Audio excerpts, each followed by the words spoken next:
ঐতিহ্যমণ্ডিত জেলা মুর্শিদাবাদ।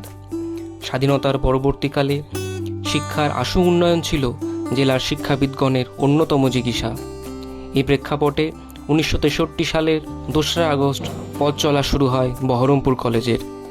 61 বছর পূর্ণ করা এই কলেজ দ্বিতীয় চক্রের জন্য ন্যাক দ্বারা পুনরায় স্বীকৃত এবং NIRF প্রক্রিয়ায় অংশগ্রহণকারী। বর্তমানে আমাদের কলেজ জেলার হাব কলেজ হিসেবে নির্বাচিত হয়েছে। এই কলেজে 51 জন টিচিং ও 3 জন নন টিচিং স্টাফ রয়েছে। এছাড়াও স্মার্ট ক্লাসরুম, সমৃদ্ধ লাইব্রেরি, বয়েজ হোস্টেল প্রভৃতি উন্নত পরিকাঠামো এই কলেজে রয়েছে। কলেজ নিয়মিত সেমিনার, ওয়ার্কশপের আয়োজন করে। কলেজে রয়েছে ক্যারিয়ার কাউন্সেলিং ও প্লেসমেন্ট সেলের সুবিধা।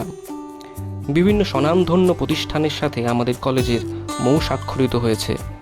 কলেজে রয়েছে দেশব্যাপী সুনামধন্য একটি কার্যকরী জাতীয় সেবা প্রকল্প বা NSS। কলেজের সকল ছাত্রছাত্রীর জন্য সরকারি স্কলারশিপের সুবিধা আছে। এছাড়াও কলেজে পত্রিকা প্রকাশ, বিভিন্ন উদ্ভাবনী প্রোগ্রাম, হেলথ চেক আপ প্রভৃতি নিয়মিত আয়োজন করা হয়। কলেজে আছে সক্রিয় ICC ও অ্যান্টি র্যাগিং সেল। আমাদের প্রাতিষ্ঠানিক স্বাতন্ত্র্য উত্তরণ একটি আলোকিত সমাজের দিকে সামগ্রিক শিক্ষার মাধ্যমে তরুণদের ক্ষমতায়ন।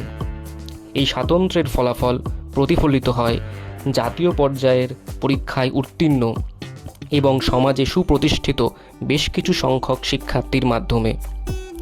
বহরমপুর কলেজ তাই আজ এবং আগামীকালের গন্তব্য।